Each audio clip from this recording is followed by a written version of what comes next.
Bonjour chers amoureux de la littérature. Aujourd'hui, Belles Lettres, votre magazine, reçoit pour vous, messieurs, Lambert Kabatanchi, un écrivain congolais qui vit depuis 2002 aux États-Unis où il se consacre à l'enseignement et à l'écriture. Découvrez-le à travers cet élément. Lambert Mulamba Kabatanchi, né à Demba dans le Kasaï, est originaire du Congo, Kinshasa. Historien et homme des lettres, il a gagné dans son pays 2 prix nationaux de littérature de la nouvelle, dont le prestigieux prix Nemitz de Chili. Il a en outre reçu 2 autres prix de littérature en poésie, dont un premier prix national de poésie en 1985. Il a figuré parmi les 4 premiers lauréats du prix international de la francophonie en 2005 en France et le premier lauréat du concours de poésie de l'Institut FC aux États-Unis en 2017. Ancien directeur de l'administration publique du Congo-Kinshasa au ministère de Portefeuille jusqu'en 2002, année de son départ du Congo. Lambert Mulamba Kabatanchi a été très engagé dans le domaine de la culture et des arts de la RDC. Professeur assistant à l'Académie des Beaux-Arts, titulaire des cours d'esthétique et de l'histoire de l'art contemporain. Chroniqueur culturel pendant près de 20 ans sur le plateau de la télévision et de la radio nationale, président de la section nationale des l'AICA, Association internationale des critiques d'art, durant 6 ans, secrétaire général chargé de la presse et de l'information de l'Union des écrivains congolais. Il a été en outre rédacteur en chef de plusieurs journaux et revues publiées à Kinshasa, dont Potentiel Économie, Images, Politique Hebdo, Aurore, Zaïre Tropique. Créateur de l'Intrui, premier journal satirique à Kinshasa. Il est resté de longues années administrateur des maisons de presse nationales, ACP, RTNC. Aux États-Unis, il a travaillé d'abord à la VOA, la Voix de l'Amérique, avant de retourner à l'enseignement. Actuellement, Lambert Mulamba Kabatanchi vit aux États-Unis en Virginie, où il se consacre à l'écriture et à l'enseignement de langue à FC sous contrat de ICLS International Center for Language Studies à Washington. Chers téléspectateurs, chers amoureux de la littérature, comme annoncé, aujourd'hui, je reçois pour vous M. Lambert Kabatanchi, un écrivain congolais qui vit aux États-Unis depuis près de 20 ans. Et là, il se consacre à l'enseignement et à l'écriture.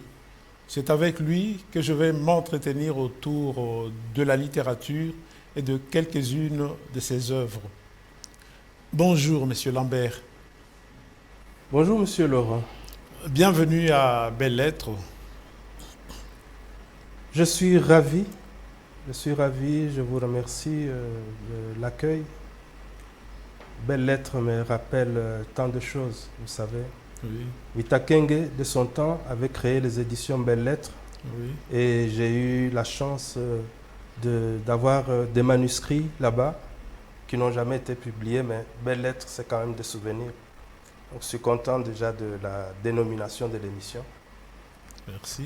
C'est un plaisir et à la fois un honneur pour nous de vous recevoir autour de ce plateau de Belles Lettres pour un entretien autour de la littérature. Mais au-delà de la littérature, c'est bien votre vie d'écrivain qui sera auscultée tout au long de cette émission. Pourquoi avez-vous choisi d'être écrivain? Vous savez, la vie d'un écrivain est unique, les expériences toujours uniques. Moi, ma vie d'écrivain, je pense qu'elle était déjà toute tracée quand j'avais à peine 12 ou 13 ans. Je suis fils d'un père qui était un intellectuel avéré, c'est-à-dire un monsieur qui avait terminé ce qu'on appelle le cycle latine, comme on disait, Oui. et c'était un ancien prêtre, donc qui officiait déjà des messes, qui avait, avant que je sois né, bien sûr, un monsieur qui connaissait le grec, Oui. donc un monsieur qui, quand j'étais né, il avait déjà bien sûr quitté les ordres, mais quand je suis né, il m'a accueilli avec des mots en français. Donc j'ai vécu, j'ai grandi en français. Et quand j'étais capable de discerner, ça c'est un livre, ça c'est un journal, je me suis rendu compte que dans notre maison, dans la maison paternelle, il y avait une grande bibliothèque et que mon père passait tout son temps à lire. Alors, un jour, je devais avoir peut-être 12 ans, je lui ai demandé, mais pourquoi est-ce que tu es tout le temps en train de lire? Il m'a dit, mon fils, le livre c'est un ami, il ne t'interroge pas, mais il te nourrit. Alors, si tu veux te nourrir, il faut lire le livre. Il faut absolument lire. Et je lui ai dit, quand j'aurai 15 ou 16 ans, je vais finir à lire tous les livres de ta bibliothèque. Et il m'a dit, mais alors tu vas être vraiment nourri. Essaye un peu. Et je pense avoir tenu le défi pour avoir lu la moitié des livres que la bibliothèque de mon père contenait. Et c'est alors qu'est née mon idée d'écrire. Donc je devais avoir 14-15 ans quand j'ai écrit mes premiers poèmes. Malheureusement, ceux qui peuvent témoigner, beaucoup sont morts, parmi lesquels un ami, Bouloulou Crispin, qui a été avec moi un véritable compagnon de la poésie. Nous écrivions déjà dans des magazines de jeunes, on devait avoir dans les 14-15 ans. C'était des aventures, mais au moins je savais que j'avais quelque part des germes d'écrivain. Et je me rappelle aussi que quand je me suis mis sérieusement à l'écriture, je devais avoir 16 ou 17 ans. J'ai participé à un concours, le concours de l'ORTF, l'actuel RFI. Ça devait être en 67 ou en 66. Et j'ai été présélectionné. Alors, vous comprenez un peu mon émotion quand j'ai été présélectionné. 16-17 ans à un concours international. Là, j'ai amené ma lettre de présélection à tout le monde. Je n'ai pas fini en sélection, mais le fait d'avoir été présélectionné à un concours de l'ORTF, pour moi, je savais que la balise était déjà là.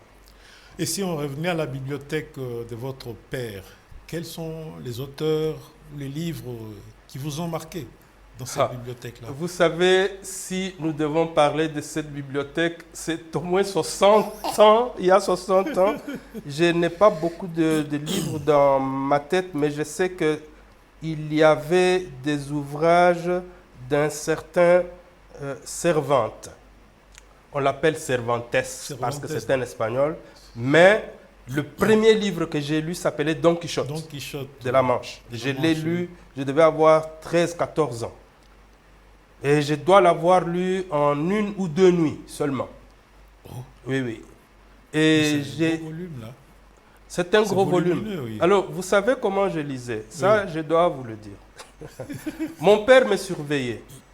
Nous avions un système d'un commutateur général, c'est-à-dire que de la chambre de mon père, il pouvait éteindre toutes les chambres. Alors, parce qu'il savait que je lisais beaucoup, même après les heures d'études, je restais dans ma chambre en train de lire, alors il éteignait. Mais quand il éteignait, ce qu'il ne savait pas, c'est que moi, j'avais acheté une torche. Nous avions de grandes armoires. À son insu. Oui, j'entrais dans l'armoire et avec la torche, je continuais à lire. Et je sais que j'ai terminé Don Quichotte en 1 ou 2 nuits. Et il y avait d'autres livres. Il avait même des essais, les essais de Voltaire. C'était plein de livres. J'ai des titres, bien sûr, mais pas les auteurs, parce que beaucoup d'auteurs, je n'ai pas pu. Des titres comme c'était quoi? L'ouragan sur le Ken. L'ouragan sur le Ken. Le Ken était un grand navire et il y a eu un grand ouragan qui avait détruit les mâts et qui avait pratiquement endommagé un grand navire qui est resté. Et le roman décrit une situation d'un grand bateau en perdition avec des marins qui ont commencé à se révolter jusqu'au moment où il y a eu quelques survivants. Mais bon, je dois dire que jusqu'aujourd'hui, le fait de lire ne m'a pas donné le goût du cinéma. Je préfère lire un livre et du même titre du livre, ne pas aller au cinéma. J'ai cultivé dans la lecture l'image. l'image. L'image en moi, quand je lis, est plus forte que quand je la regarde. Et en fait, c'est un peu cela qui a guidé certains de mes poèmes.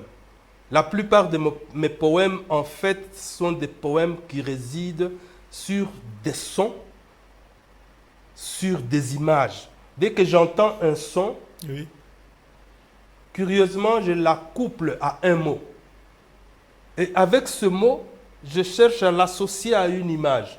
Et de cette trilogie, je me crée comme ça un espace Oui. qui fait que je crée. Alors, le cinéma, pour moi, je n'ai jamais eu beaucoup d'entrain. Si on me dit, écoutez, demain, c'est L'espion de nulle part qui est tourné dans tel cinéma, et on me dit, mais le livre L'espion de nulle part, tu peux le trouver à la bibliothèque telle. Je vais aller à la bibliothèque. Oui. Donc, c'est un peu ce goût-là qui m'est venu assez tôt, je pense. Qu'est-ce que la lecture a apporté à votre vie? Vous savez, quand on parle lecture, c'est un autre chapitre. Quand on devient écrivain, Oui. ce n'est pas nécessairement qu'on est grand lecteur. Ah bon? Peut-être qu'on commence à cesser de lire beaucoup. Je vais vous confesser une chose. Quand je me suis rendu compte que j'avais une fibre poétique, Oui. j'ai eu des preuves que j'avais une fibre poétique. Parce qu'en fait, quand je fais ma poésie, je ne la crée pas par inspiration. Non, je ne la crée pas par inspiration. Mais comment là? Je peux voir un très beau spectacle et être complètement froid devant ce spectacle-là. Complètement. Mais quand je rentre chez moi, quand je suis dans ma chambre, quand je commence à m'assoupir, et que entre le sommeil qu'on appelle paradoxal, c'est-à-dire le sommeil profond, Oui. et encore je suis au limbe du réveil, dans cette espèce de limbe, je me rappelle le spectacle vu et un poème commence à naître. Ce n'est pas de l'inspiration. Moi, je ne suis pas devant un spectacle tout d'un coup estomaqué, choqué ou pris, envoûté. Non, ça ne m'arrive pas souvent. Mais c'est aussi de l'inspiration. Puisque Oui, vous c'est avez une vu, sorte. C'est une sorte d'inspiration. Une sorte d'inspiration, parce Oui. que l'inspiration, c'est encore un phénomène. Il peut être scindé en plusieurs genres. Mais revenons à la littérature. Oui. Je disais donc que si vous êtes un écrivain, à un moment, vous allez vous rendre compte d'une expérience personnelle. Moi, quand je me suis rendu compte que j'étais poète, j'ai réduit la fréquence de mes lectures en poésie. Pourquoi? On doit témoigner par des expériences. Oui. À un moment, j'étais très amoureux de la poésie d'un Indien. Oui.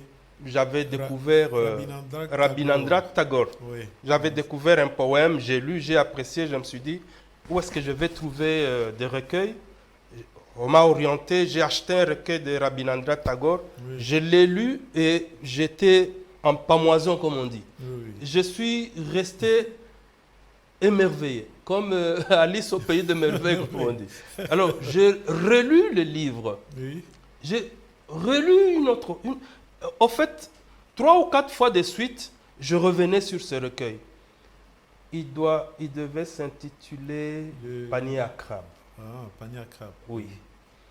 Alors, vous savez, ce qui m'est arrivé 1 mois ou 2 mois après, j'ai eu une sorte d'inspiration et en écrivant, j'ai reproduit textuellement un vers de Rabindranath Tagore.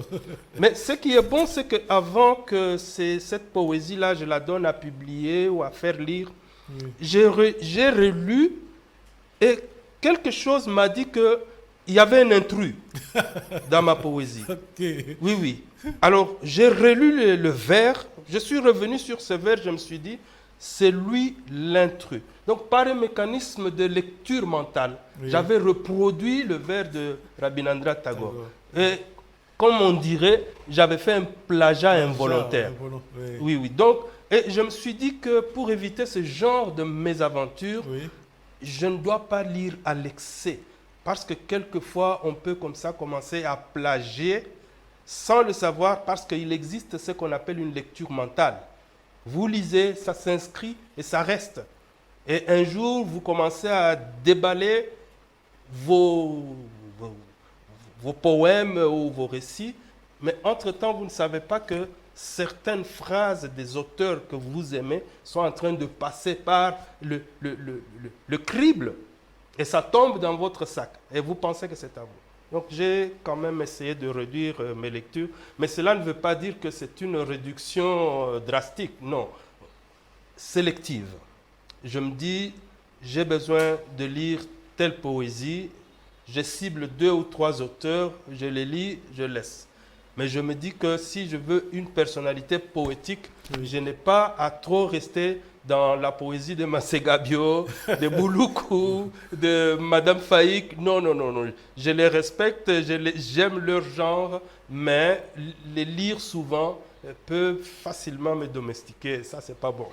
Vous n'avez pas eu de modèle en littérature? J'ai eu des modèles, je ne me cache jamais de le dire. Quand j'ai commencé à écrire, Oui. j'ai écrit de façon assez étrange. Le premier témoin de mon écriture à flot, c'était mon voisin de chambre quand j'étais au campus à Lovanium, Oui. au temps de Lovanium. Je me suis réveillé à minuit, 1h du matin. Et comme vous savez, les étudiants pouvaient étudier tard dans leur chambre, surtout qu'en ce moment-là, on avait des conditions les plus propices pour l'étude. Oui. Donc, on étudiait d'abord à l'amphi, mais quand on revenait dans les chambres, on était seulement à deux et oui. on pouvait facilement continuer. Mais moi, quand je revenais en chambre, c'était pour dormir. Mais il se fait que ce jour-là, je me suis réveillé vers 1h, 2h du matin. Il y avait eu une illumination. Comment s'est passé, qu'est-ce qui s'est passé pour qu'il y ait illumination cette nuit-là? Oui. Ce soir-là, j'ai rencontré des poètes et des poétesses congolais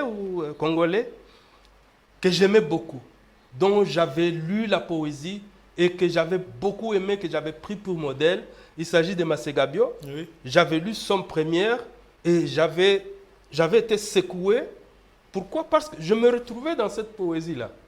Et j'ai rencontré Madame Faïk Nzouzi, Clémentine. Oui. J'ai rencontré Aimé Théophane Bouloukou. Et curieusement, à cette soirée-là, j'étais jeune, hein, j'étais en première candidature. Oui. Quand je me suis présenté, ils ont dit vous êtes nouveau, vous êtes poète? J'ai dit oui, je suis poète, j'écris un peu. Et ils m'ont dit, est-ce qu'il y a un poème proche? J'ai dit, bon, j'ai déjà griffonné certains poèmes, je peux vous montrer. Et ils m'ont dit, bon, donnez-nous, on va le prendre. Et j'ai donné ce poème-là à des gens que j'aimais beaucoup, que j'admirais en silence. Quand ils ont lu le poème, ils m'ont dit, ça alors, mais monsieur, vous êtes un poète. Ne dites pas que vous êtes un poète en herbe, c'est de la poésie. C'est très bon, c'est très fort. C'est très fort. Cette nuit-là, quand je suis rentré dans ma chambre, j'étais comme sur un nuage. Comme sur un nuage. Vous voyez quelqu'un qui a attendu un moment, et ce moment, non seulement il est là, mais ce qu'il devait exalter, l'exalte lui, le glorifie. Alors j'étais aux anges. Je me rappelle que je n'avais pas songé à mon souper. On m'avait réservé mon souper, mais je n'ai même pas pensé à le manger. Je me suis endormi. Mais je n'étais pas dans un sommeil profond. Quand je me suis réveillé à 2h du matin, ou 1h, c'était pour commencer à écrire. J'étais en transe, parce que mon voisin me dira, Monsieur Lambert, vous êtes normal? Le matin, il me dira, vous êtes normal? J'ai dit, je suis normal. Il me dit, non, vous n'êtes pas normal. Je vous ai vu vous réveiller comme un robot, oui. Vous mettre à table et commencer à écrire et à des moments pleurer. J'ai voulu vous toucher, j'ai eu peur parce que vous ne me voyez même pas, mais vous continuez à écrire dans un cahier et chaque fois que vous écriviez, vous ne raturiez même pas le texte. Et puis à la fin, vous avez quitté votre table, vous êtes parti vous endormir. Et j'ai pris le cahier, j'ai essayé de lire, mais je ne comprenais rien à tout ce que vous avez écrit. Et c'est ça, Flamèche, mon premier recueil de poèmes. Je l'ai écrit en une nuit. En une nuit. Est-ce que Une dizaine de poèmes. c'était une sorte de dictée, une voix qui vous dictait les phrases ou Bon, ça venait mais comment? vous savez, c'est un peu comme les oracles, hein? Oui. Sauf que je n'étais pas sur un cratère avec la fumée et je me mets en transe. Mais j'ai eu cette période de transe quand j'étais à La Réunion avec tous ces aînés qui m'entouraient de leur attention et de leur amitié. Alors ça m'avait un peu survolté le talent et c'est de là qu'est venue l'illumination. Et j'ai eu une deuxième illumination avec le recueil du sang à l'odeur des larmes. Oh oui. Mais j'espère que je n'anticipe pas sur notre parcours d'aujourd'hui. On va parler du recueil. Après. Oui, c'était une illumination. Oui. Sur je dois avoir 21 poèmes là-dedans, je crois. Mais 13 des poèmes sont écrits d'un trait. J'étais dans un wagon, j'étais seul, j'allais à Montréal, Oui. ça m'a fait 8 heures. Mais j'aime ces genres de voyages, surtout quand je suis en solitaire dans un wagon. Ça me permet de regarder la nature, de dialoguer un peu avec cette nature et quelquefois de savoir si je suis prêt à l'illumination. Et en regardant la nature m'a dit, tu es prêt, vas-y. Vas-y. Oui, il faut comprendre les signes. Monsieur Laurent, quels étaient les signes? Parce que quelquefois nous sommes aveugles, n'est-ce pas? C'est comme les vocations. Dieu a donné à chacun une vocation, mais on ne fait pas Vous voulez attention dire aussi. que la fibre poétique, on est avec, ou bien on l'acquiert avec le temps? Je n'ai jamais été pour la philosophie de on devient forgeron en forgeant. Non. Et que les poètes, ils se construisent, ils s'édifient, ils apprennent à l'université. Jamais. Enfin, je m'assume. Oui. Je ne pense pas que j'ai eu à étudier la poésie. Je me suis retrouvé poète malgré moi. Je me suis retrouvé poète malgré moi. Parce que je peux mettre au défi certaines personnes qui se sont construites poètes de me raconter une expérience unique en son genre, comme la mienne. Moi, la majorité des poèmes du recueil du sang à l'odeur des larmes, j'ai regardé un décor. Il y a un beau décor quand vous allez vers Montréal. Oui. Traverser les États-Unis, et surtout quand c'est l'été. Alors, je me suis dit, mais ce décor, il est très beau.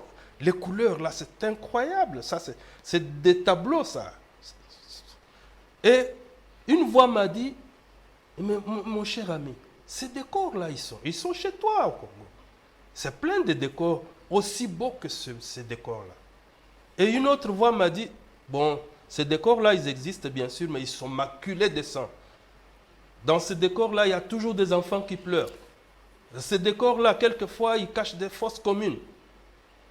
Et voilà deux voix qui s'interposent dans mon crâne et qui commencent à me triturer. Et je me rends compte qu'il y a quelque chose qui me turlupine là, que je dois faire quelque chose.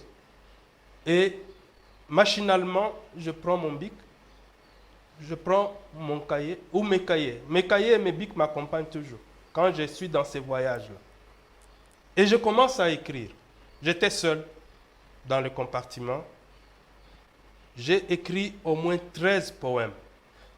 13 poèmes sur le Congo. Pendant mon parcours.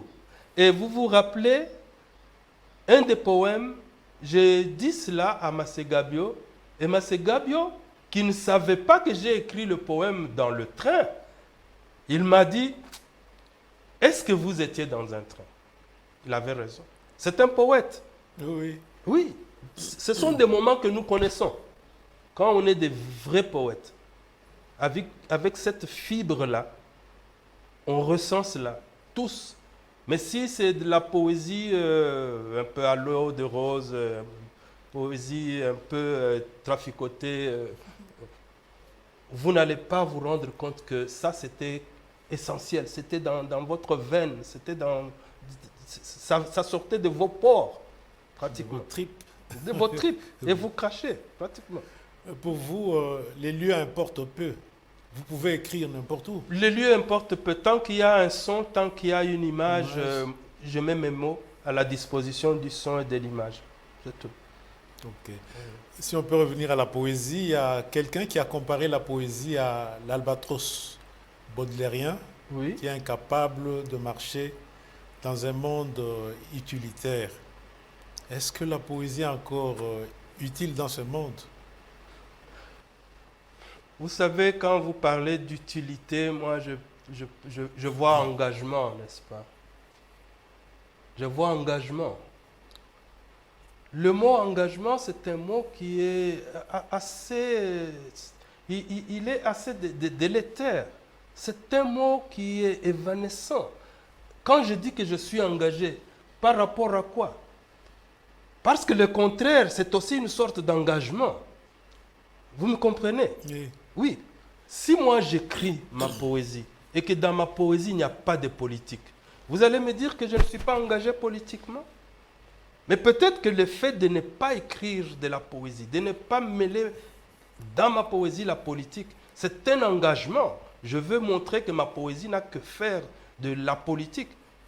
Je peux peut-être comparer ma poésie à de la pureté et je ne vais pas accepter que ce mélange à ma poésie de la pourriture ou de la tourbe ou des odeurs malodorantes.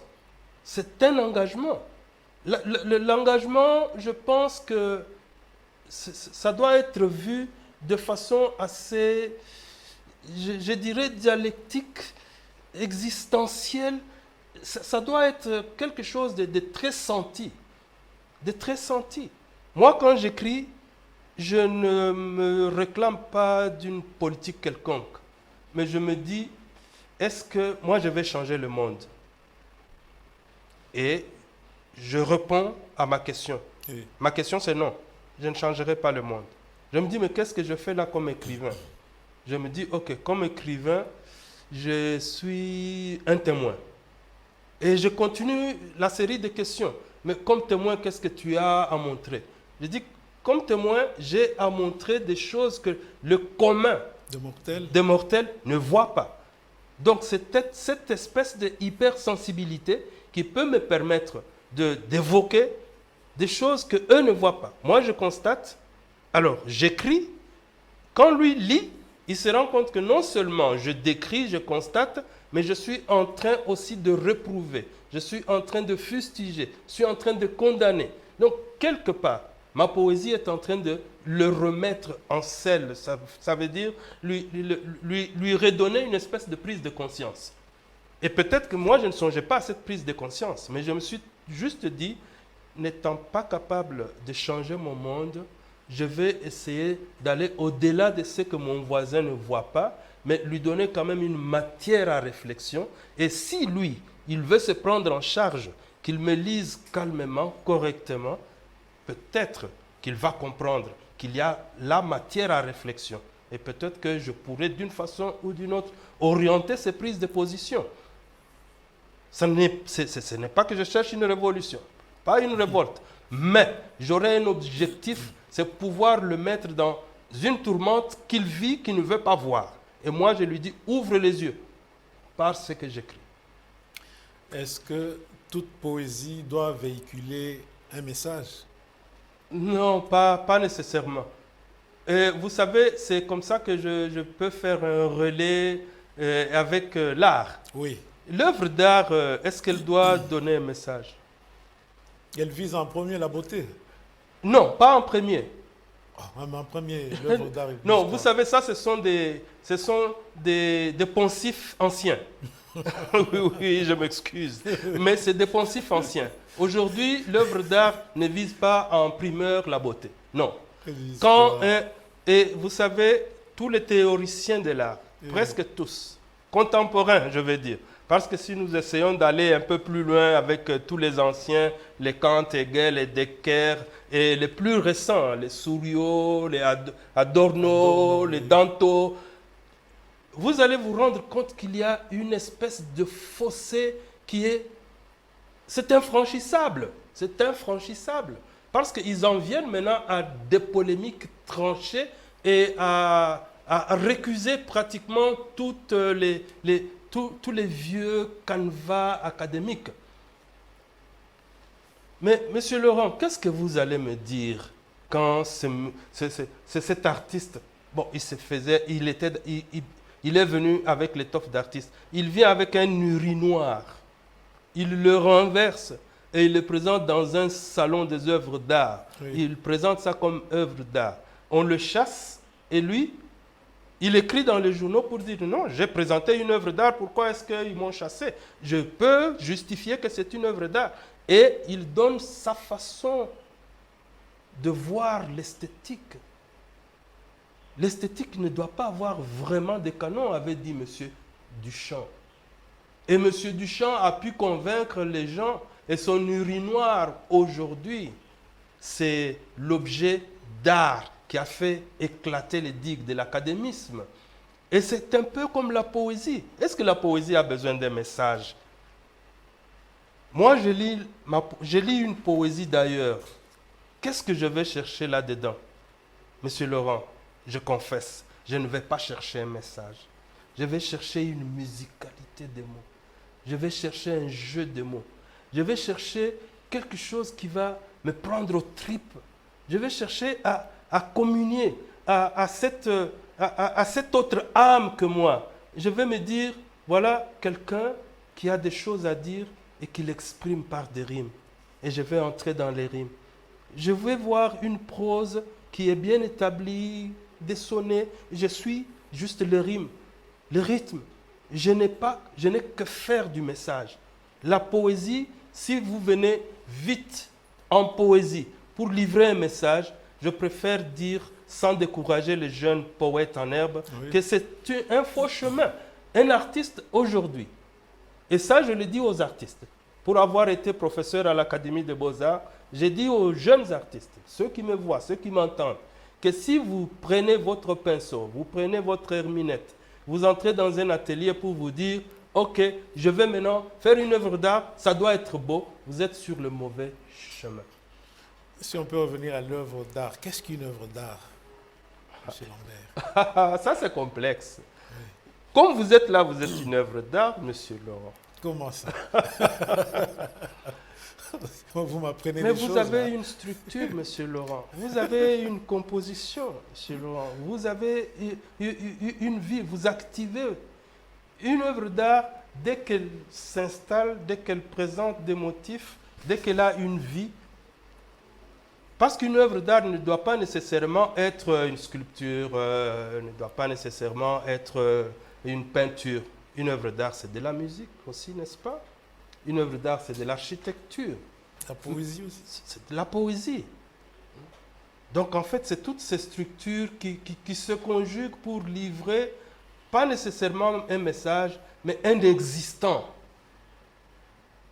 Un existant. Vous regardez, vous vous dites, mais ça se trouve là et ça exprime quelque chose qui n'est pas nécessairement beau. Parce qu'à la fin, on a commencé à adopter un art qui n'était pas esthétique. On a commencé à adopter cela. Et aujourd'hui, nous le voyons. Mais un art qui n'est pas esthétique, vous ne trouvez pas que c'est paradoxal? C'est paradoxal quand on recourt aux vieux... Excusez-moi, oui, aux vieux poncifs. Mais aujourd'hui, l'art, c'est tout simplement quand on se met... On met à sa disposition un matériel pour exprimer ce que l'on sent. Et on entre dans la révolte de l'expression.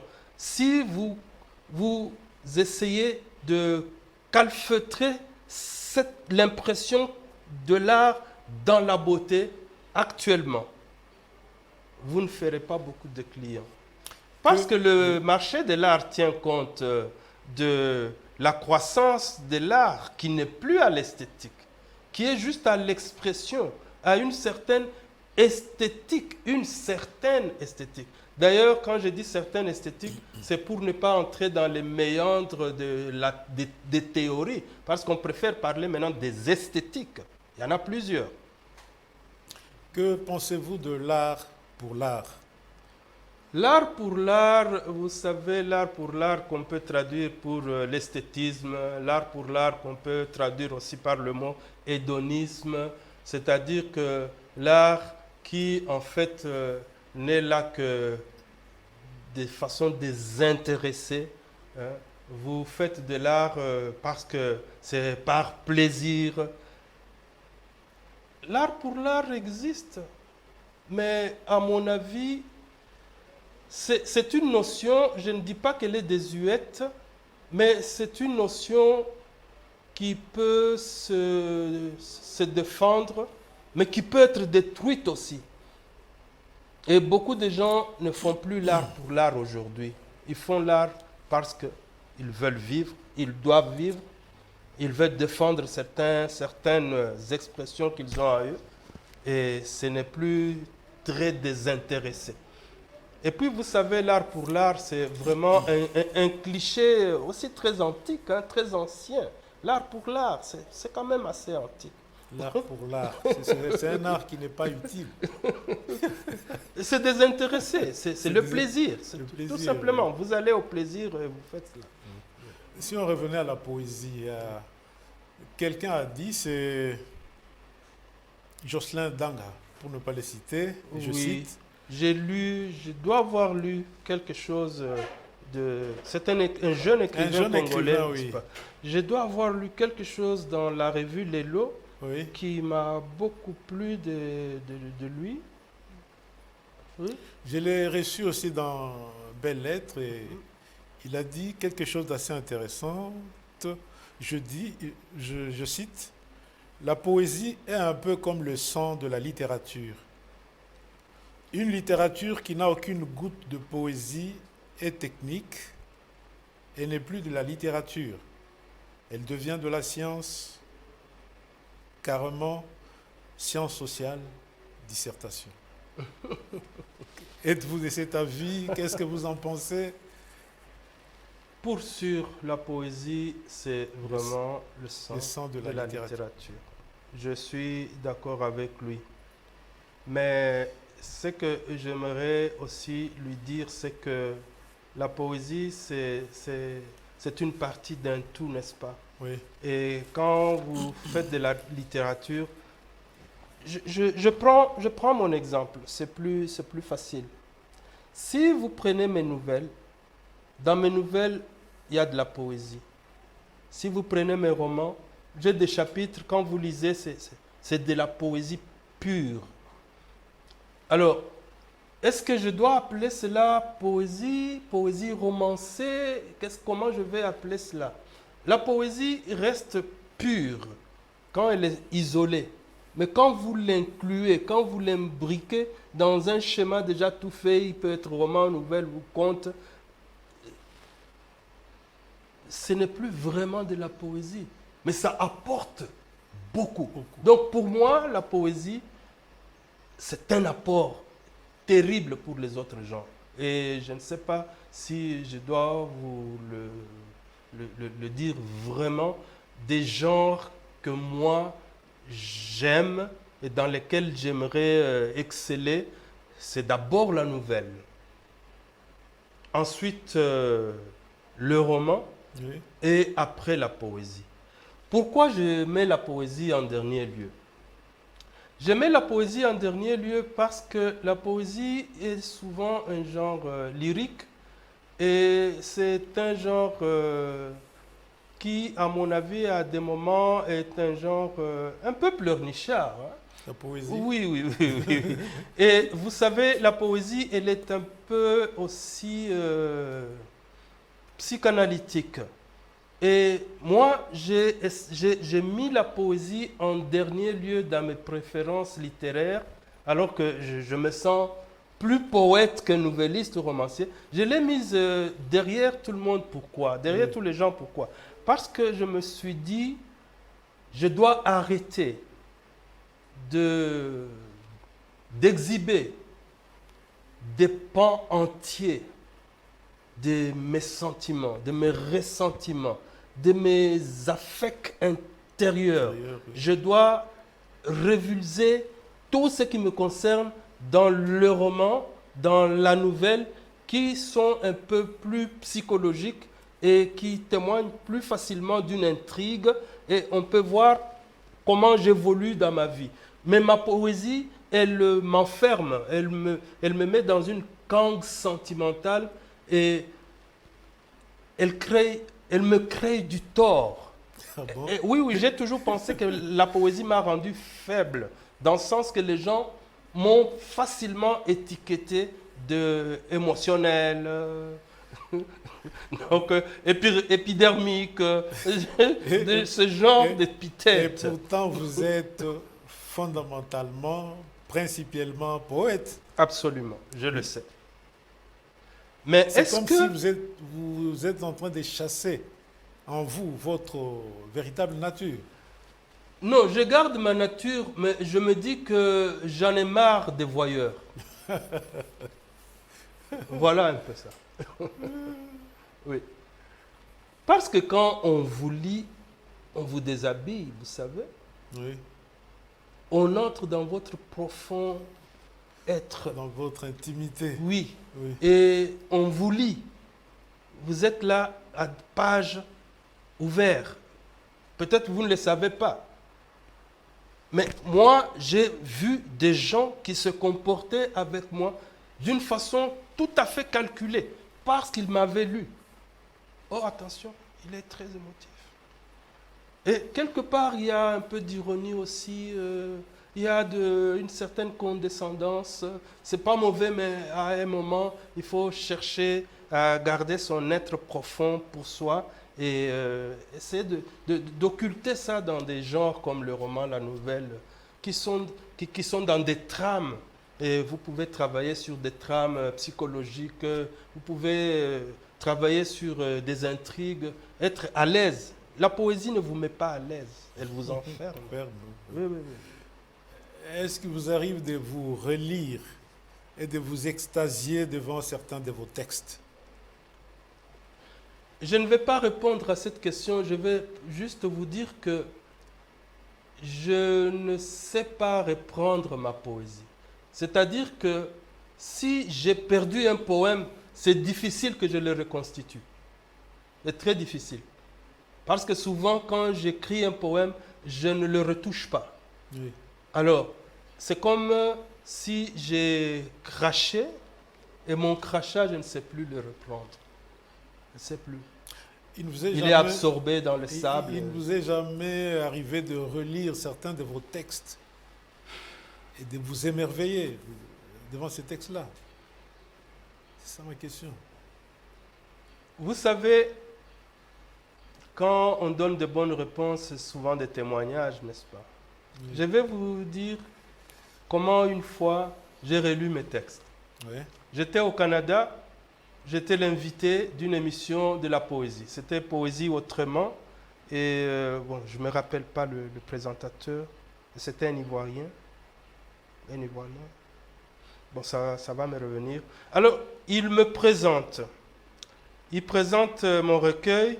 Et il y avait une jeune liseuse, une dame qui lisait mes poèmes, une martiniquaise. Et à un moment, le présentateur dit « Non, non, non, non, donnez un peu à M. Lambert qui lise un de ses poèmes. » Et je dois dire que je n'aime pas relire mes poèmes. Je prends ma poésie et le poème qu'on m'avait donné, je ne l'avais jamais relu.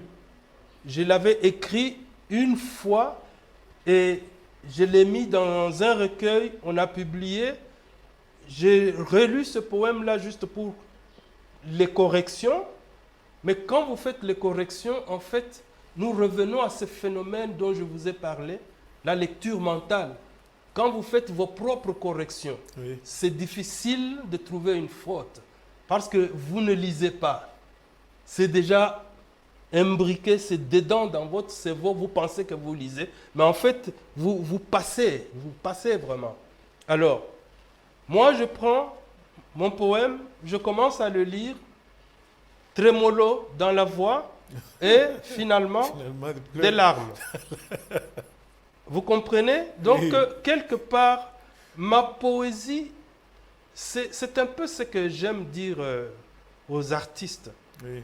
Quand vous peignez, quand vous sculptez, et que la peinture est déjà là, que la sculpture est déjà là, sachez que cette sculpture-là, elle est une identité comme vous. Cette sculpture-là peut faire même de la concurrence à votre personne. C'est un existant, comme je le disais ici. C'est une œuvre pleine, complète, homogène. Alors, quand vous revenez à cette œuvre-là et que vous voulez la contourner, vous vous rendez compte que quelque part, elle vous trahit ou elle vous détruit. Et vous allez être surpris et dans la surprise, vous pouvez soit abandonner la lecture, soit pleurer. Il y a un écrivain français qui a dit que plus l'écrivain vieillit, plus son œuvre reflète un peu sa vie. Est-ce que vous êtes de cet avis-là? Bon, j'ai souvent l'habitude de la polémique. J'ai souvent l'habitude de créer les débats, c'est-à-dire d'entrer toujours dans les contrarios. Oui. C'est une expérience personnelle. C'est une expérience personnelle, il l'a vécu. Moi, je suis toujours en train de me dire, quand j'écris et que c'est de la poésie, j'essaie de me dire, qu'est-ce que j'ai écrit il y a 5 ans, il y a 4 ans? Est-ce que j'ai évolué? Est-ce qu'aujourd'hui, il y a une avancée? Et dans ce que j'écris, ma réponse est toujours, il y a une avancée. Je prends l'exemple de mes nouvelles. Oui. J'écrivais des nouvelles calmement, facilement. Et puis, le temps passe. Un jour, je tombe sur un livre. Le livre d'un monsieur algérien. Ce monsieur s'appelle C'est un roman. Rachid Boudiedra. Boudiedra, oui. Oui. Et le roman, c'était La Macération. Je commence à lire. Je sens que je suis déstabilisé. Même dans la chaise où je suis assis, je sens que la chaise oscille. Je bascule. Et au fur et à mesure que je lis, j'ai comme un malaise en moi. Et à un moment, on me dit, papa, à manger. Je dis plus tard. Je continue. On est déjà au crépuscule. J'entends une autre voix plus grave. Monsieur, Lambert, papa, vous venez manger, non? J'ai dit plus tard. 23 heures, j'ai terminé La Macération. Un livre de 450 pages. 400. Je dépose le livre, je suis complètement assommé. Assommé. Pourquoi? Parce que j'ai lu un livre où il n'y avait pas beaucoup de ponctuation.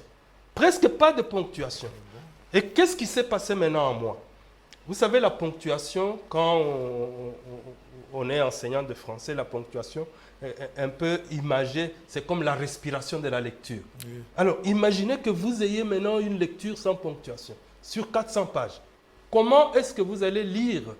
À des moments, vous n'allez pas comprendre si vous avez terminé une phrase, si vous avez fait une confusion avec les sujets et le complément d'objet, mais vous continuez à lire. C'est ce que j'ai fait. Je me suis pris au jeu. C'est comme si vous étiez sur une autoroute, là.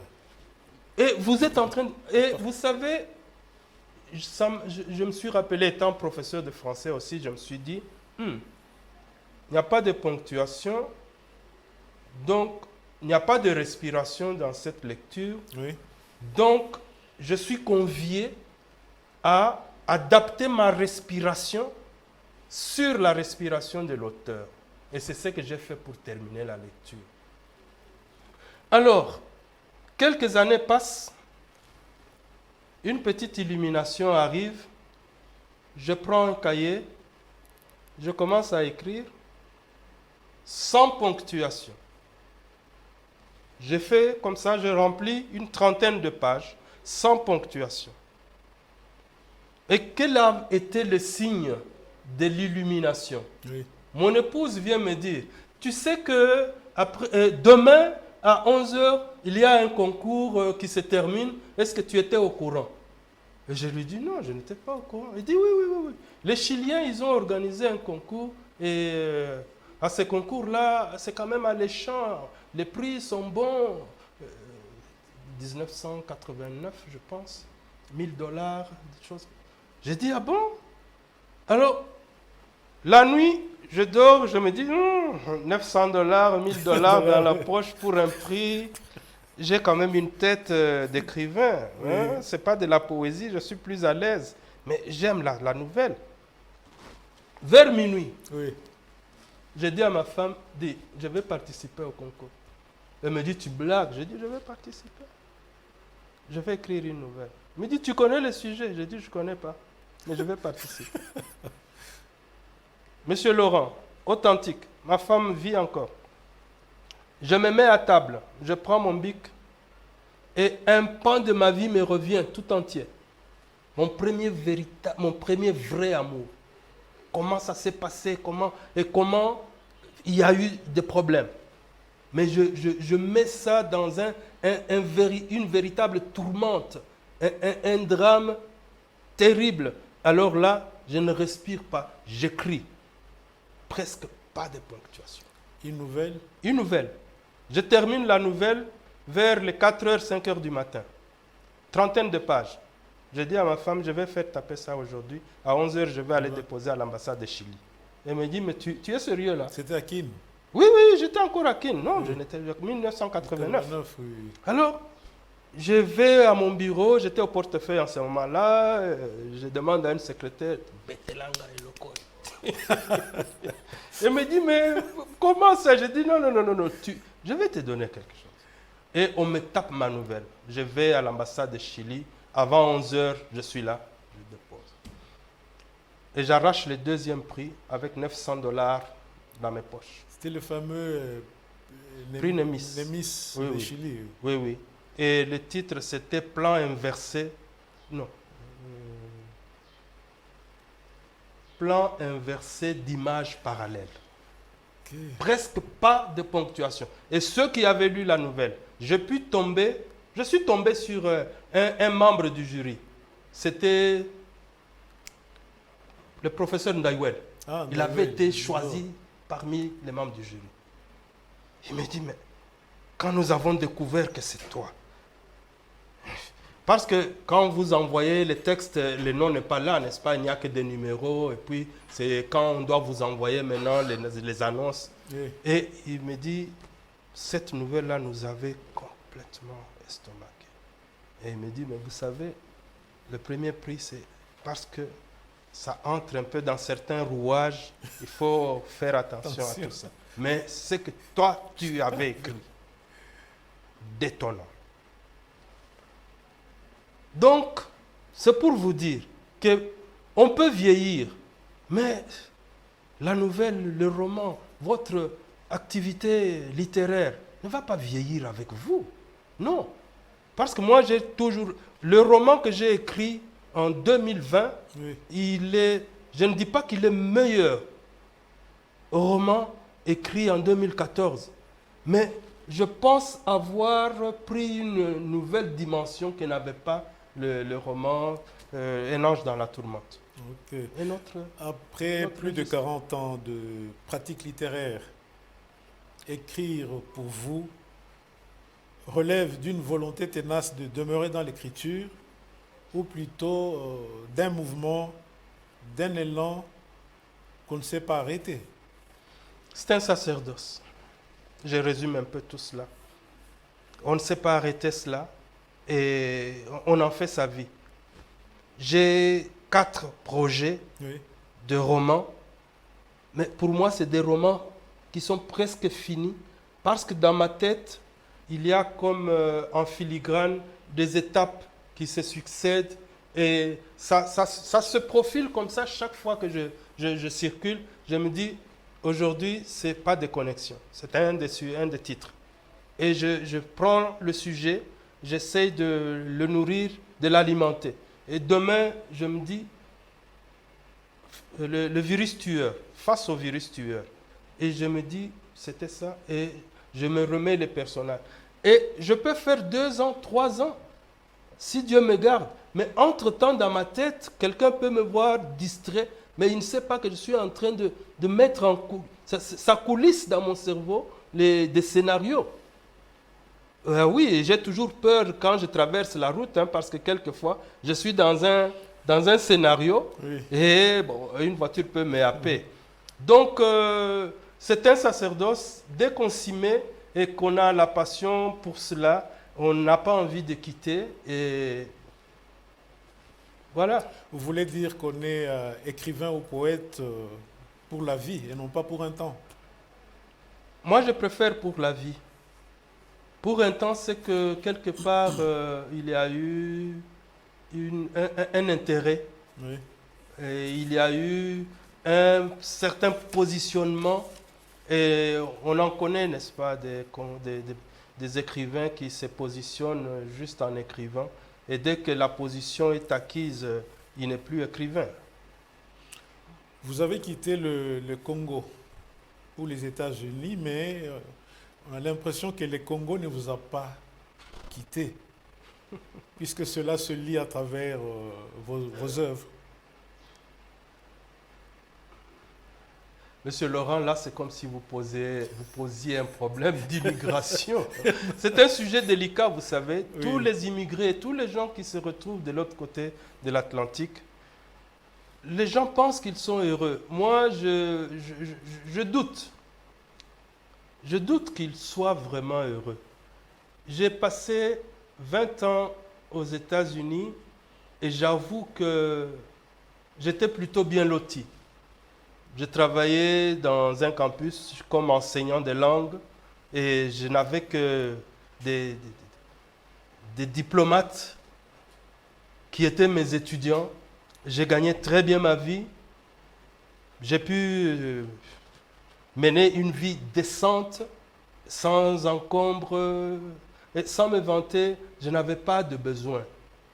J'ai pu caser mes enfants et comme c'était ma peine, voir mes enfants ne pas réussir, quand j'ai pu voir mes enfants réussir dans la vie, oui, je n'ai plus cette peine.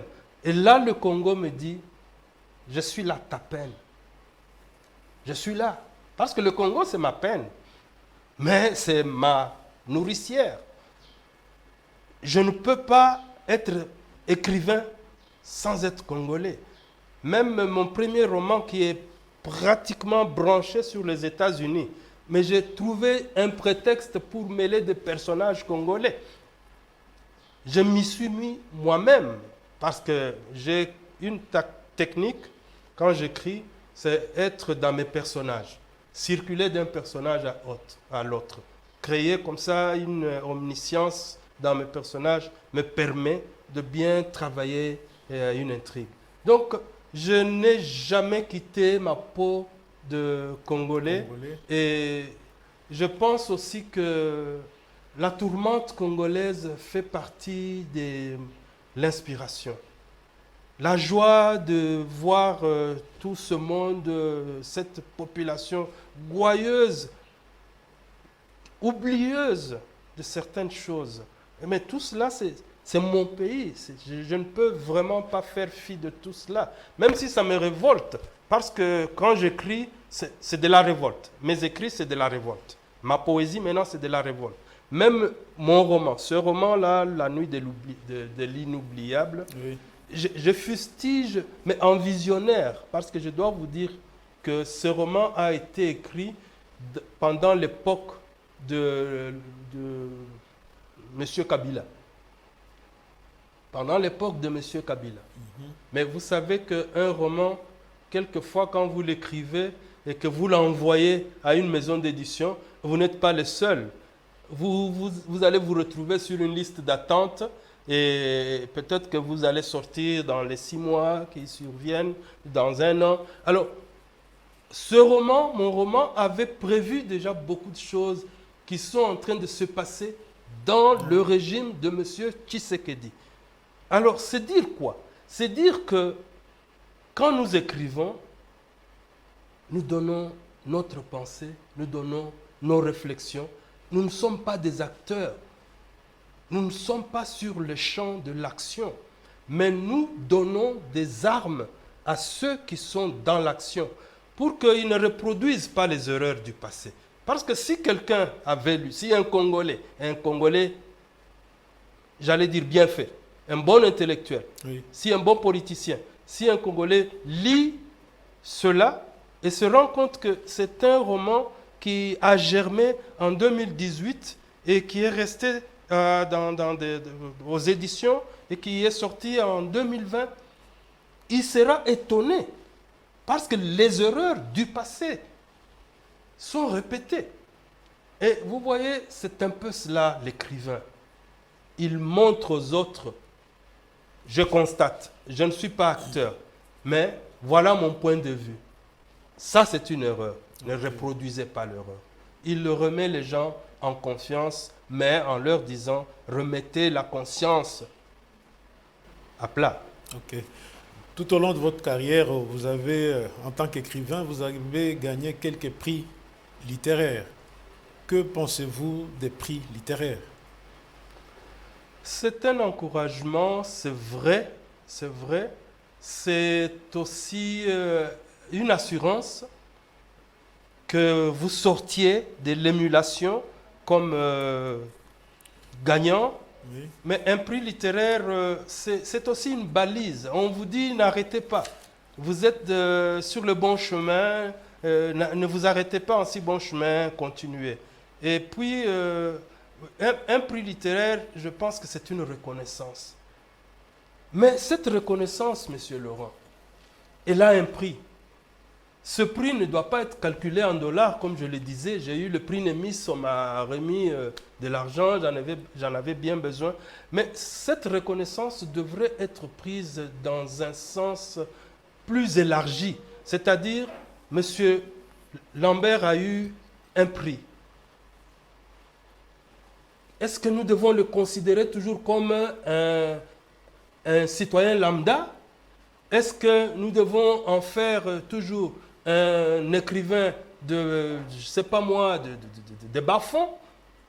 Comment est-ce qu'on peut catapulter un peu ces écrivains qui ont du talent, les mettre dans des conditions où ils peuvent plus publier, plus dénoncer, plus fustiger et plus jouer leur rôle? Un prix ne doit pas être là, je vais le décorer, je vais le mettre comme une peinture à des cimaises. Non, un prix doit me mettre dans comme une sorte d'étalon. Je suis un écrivain étalon. On recourt à lui pour lui dire, venez, on vous met dans telles conditions, prenez un rôle social, historique, psychologique pour cette population-là.